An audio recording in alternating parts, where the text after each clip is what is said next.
ሰላም ሰላም ሰላም እንኳን አደረሳችሁ። ዛሬ ደግሞ አባታችን አቡነ አረጋዊ ዕለተ ሰንበት ናቸው። ዛሬ ዳር 14 ሰንበተ ክቡር አቡነ አረጋዊ ናቸው። እንግዲህ አቡነ አረጋዊ አባታችን ከክፉ ነገር ጠብቀውልን አገራችን ኢትዮጵያ ሰላም አድርጋልን እኛን ደግሞ ከተሰደድንበት ከስደት በሰላም በፍቅር መልሰውና ለሀገራችን መሬት እግዚአብሔር ያብቃና ሀገራችን ሰላም ይሁንልን። ከሀገራችን የተረጨውን መርዝ ከባህር ከገደል ጥለውልን ጻድቁ አቡነ አረጋዊ እንግዲህ ለ2019 ደግሞ በሰላምና በፍቅር በደስታ ያድርሰን። እግዚአብሔር ይመስገን። እና እንዴት ናችሁ? ሰላም ናችሁ? እኔ ጋር አለሁ እግዚአብሔር ይመስገን። የድንግል ማርያም ልጅ እየተመሰገነ እየተባረከ እየተወደሰ እየተቀደሰ ይሁንልኝ። እናንተስ እንዴት ናችሁ? ሰላም ናችሁ? እኔ ጋር አለሁኝ። እና ምን ልላችሁ ነው የመጣሁ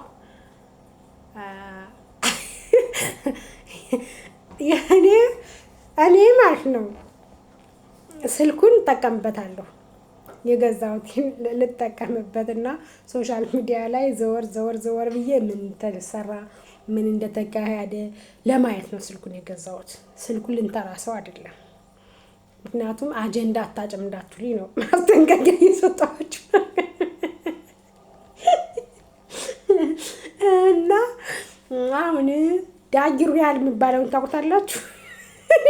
ቪዲዮአቸውን አልወደውም፣ አልከታተላቸውም። ትናንትና ግን ማለት ነው ቪዲዮአቸውን ስከታተል ከአሁን በፊት ቪዲዮአቸውን የሆነ ቪዲዮ አይቼ ተከታተያቸው እየሳኩኝ ነበርና ለምንድን ነው የሳቅሽ ብላችሁ ብትሉኝ እንግዲህ የፍሱ ነው ፌስፎር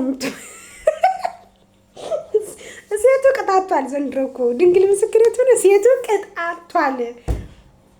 እና የፍሱን የምትባለው ውሸቷን ማለት ነው አርግዤልሃለሁ ወይኔ ልጅን ትላለች። እሽቅንጥር አለባት። እሽቅንጥር ሰው ውረዱ፣ በቃ እኔ ልውረድባት፣ ትንሽ ልሂድባት። እሽቅንጥርጥር አለባት። እና ይቺ ልጅ አሁን አንዲት ሜሪ የምትባል ደግሞ የዳጊ ጓደኛ አለች። እናት አለም እኔ ባሻገር ቢያት ራሱ እፈራታለሁ። በሬ ነው የምታክለው እንዴ! በመድኃኒዓለም ስም ይሄ በአንድ ጅዋ ካሰጠችኝ እናቴ ከዚህ የበረርኩ ጎንደር ነው የምገባው። እና ሰው እንዳይቀርበው ጓደኞችን ራቅ። እንግዲህ እሱ በጣም የሚወዳት የሚያፈቅራት ጽጌ ሮያል የምትባል ጓደኛ የ13 ዓመት ጓደኛ አለችው። የሚፈልጋትም እሷን ነው፣ የሚያፈቅራትም ማግባትም ሆነ መኖር የሚፈልገው እንግዲህ እንደሚለው ከሆነ እሷ ጋር ነው። አሁን እቺ የፍሱን የምትባል በልጅ ገመድ መሰለሽ እንዴ? የሰው ልጅ ፈራ እንዴ? ከፍት እኮ ነው አስረሽ የምታስቆሚው እንጂ የሰው ልጅ ገና አርግዤልሃለሁ ብለሽ አስረሽ አታስቀምጪውም። ካልፈለገሽ የፈለገ ለም7 አትወልጂም አይደለም። አንድ ልጅ ፍቅር ከሌለበት ከአንቺ ጋር የመኖር ግዴታ ከሌለበት ልጁን እስክትወልጂለትና እስኪረከብሽ ነበር ልጅየው ሲጀመር ከአንቺ ጋር የተቀመጠው እንጂ ፈልጎሽ አይደለም፣ አክብሮሽ አይደለም፣ ወዶሽ አይደለም። እና በባለፈው እንደዛ ስትሽቀነጠሪ ስትቅበጠበጪ እርግዝና በነገራችን ላይ ሁላችንም አርግዘን ወልደናል። ያንቺ ደግሞ ትንሽ ለየት የሚያደርገው ምንድነው? የዳጊን ፍቅረኛ ሰራተኛ ከቤት ትግባልኝ ወጥ ሰርታ ታብላይ። ምን ነው እናት አለ በእግሬ አይደለም መድ ያለብኝ በእጄ ነው መራመድ ያለብኝ አልሽስ እንዴ? በመድኃኒዓለም ስም ያንቺ ማፍቀር ደግሞ ለየት ይላል እንዴ? ወይኔ ከዛ ጽጌ የምትባለው ሄደችና እንደባለፈው ለዳጊ ወጥ ሰርተሽ አምጥተሽታልና ቀምሼዋለሁ ስለሚጣፍጥ በቃ ምናምን ብለሽ ጽጌ ጋራ ብዙ ሐረካትሽና አድርገሽ ምናምን ሴት ናቸውና ቢያንስ 3 ወርሽ ነው ምናምን አርግዣለሁ ካልሽ ኦልሞስት የሚቀርሽ 6 ወር ነው ትወልጂ አይደለ? አንቺ ቀጣፊ ውሸታም፣ እሱን ለማሰር ብለሽ ማለት ነው። ከዛ እነሱ ደግሞ ተመካከሩና ባልሽን ባሌ ብለሽ ምትጁን ባልሽ አይደለሁም ብሎሻል። ሲጀመር ከሰሽ ውጪ እየተባልሽ ራሱ እየተጎተሽ እንደዛ ምን አይነት ቅሌት አምሻቶችም እንደኔ ይሆን አልቀመጥም። እንኳን ዋሽቼ ማለት ነው እንኳን ዋሽቼ ይቅርና ዋሽቼ ውጪ ተብዬ ገና ሰው ፊቱን ካጠቆረ በዛ ሰው ጋር የመኖር ፍላጎት አይኖረኝም። አይደለም እንደዛ ሁለት እግርሽን ይዛ እየጎተተችሽ እንደንትን ሻንጣ ነው ተጎቶ የሚወጣ የሰው ልጅ ተጎቶ እንደዚህ በስላሴ ከባድ ነው። ከዛ ወስዶ አስመረመሩሽ። ወስዶ ሲያስመረምሩሽ ገና ምርመራ ሲወሳ ሽንትና ደም ሲወሳብሽ አካኪ ዘራፋሽ አልፈልግም አልሽ፣ አልመረመርም አልሽ፣ ማርያምን አልመረመርም አልሽ። ከዛ በግዴታሽ ትመረመራለሽ ተባልሽ፣ በግዴታሽ አስመረመሩሽ። አንትራሳውንድ ስትደረጊ ስሜት የለውም። ምን ነው ግንኙነት እያደረገሽ እኮ አይደለም ሰውዬው፣ አንትራሳውንድ እያነሳሽ ነው እንጂ ግንኙነት አይደለም እኮ ያደርግሽ። ስሜት የለኝም ትያለሽ እንዴ? ስሜት እንዲኖርሽ ነበር እንደምትፈልጊ። ታዲያ ለምን ስሜት እንዲኖርሽ ከፈለግሽ ዳጊን ከበላይሽ ላይ አሰቃዩም ነበር። ሰውዬው ገላይ ሆድሽና አንትራሳውንድ እያየ ዳጊን ከታች አታረጊውም እንዴ? ስሜት እንዲሰማሽ ምን ቅሌታም ሴት አሰዳቢ ነሽ ደግሞ አንቺስ። በስመ አብ ወወልድ ወመንፈስ ቅዱስ። ከዛ ማለት ነው ለንግግሬ ይቅርታ፣ ለንግግሬ ይቅርታሽ። ከዛ ተመርምራ ስትወጣ እነሱ ደግሞ በቃ አሰፍስፈዋል። ዳጊ ታፍራላችሁ ታፍራላችሁ ታፍራላችሁ ይላል። ዳዛ ሌሎቹ እሺ እንፈር፣ እኛ ከሆነ ጥፋተኛ እሺ እንፈር እያሉ እያለ ታፍራላችሁ ታፍራላችሁ ይላሉ። እሱ ደግሞ እውነት መስሎት ሴት የላከው ጅብ አይፈራም አይደል እንደሚባል ሲጀመር። ከዛ ዳጊ ዶክተሩ በትክክል አልመረመረኝም፣ ዳጊ ግን ምርመራው ምናምን ሁሉ በትክክል ነው ትላለች። ገና ውጤቱን ሳይነግራት ዶክተሩ ተረጋጊ፣ በትክክል ነው የተመረመርሽ፣ ተረጋጊ ይላታል። ውይ ልጄ ትላለች። በአብርሃም ስላሴ የሰው ልጅ በዚህ ልክ ሲዋረድ እኔ እመቤቴን ቃልዬ ትሙት አይቼም ሰምቼም አላውቅም። ቅሌት በአደባባይ ውርዴት በአደባባይ ማለት ነው። ከዛ ያን ዳግሩ ያል ደግሞ እውነት መስሎት ልጅ ሊወልድ ሬሳ አንተ አይደለም ልጅ ለመሆን ግን ግንኙነት አድርገህ እንትን ትላለህ።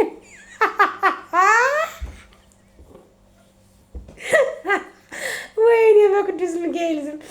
ከዛ ውጤቱ ሲናገር ልጅ የለሽም እንዴት አለች። እኔ እኮ ዳጊ ብያለሁ፣ ሌላ ቦታ ልመርመር እኮ ብያለሁ ዳጊዬ፣ እኔ እኮ ነግሬሃለሁ። ምን ማለት ነው ሌላ ቦታ ብትመረመሪ? መቼስ ዝናብ አይደል አይዘንብልሽ ልጁ ከላይ እንዴ? ያልተጠነሰሰውን እግዚአብሔር ሲሰጥሽ ብቻ እኮ ነው እናት አለ። ልጅ እኮ በታድሎ ነው። ልጅ እኮ ሲመጣ እግዚአብሔር ወዶሽ ፈቅዶሽ መርጦሽ ነው የሚሰጥሽ እንጂ ዝም ብሎ ነው እንዴ? አንቺ እሱን ለማገት ብለሽ እንግዲህ እኮ ከማገት አይተናነስም። ከዛ እነሱ ደግሞ እናት አለምዬ ጮቤ ረገጧ። ያቺ ጽጌም ትበላዋለች አለች። አረከዘችው ስትባል ጽጌ አፋን እንደከፈተችው ያቺ ደግሞ እንትና የምትባል ያዝና በጥፊ ታባሽ አለች። ናቻ ከዚያ እንዳገሩ ያል ደግሞ ይሄ ጣት የሚያክል ሰውዬ ልጅ አስቦስ ኮስ አረገችው።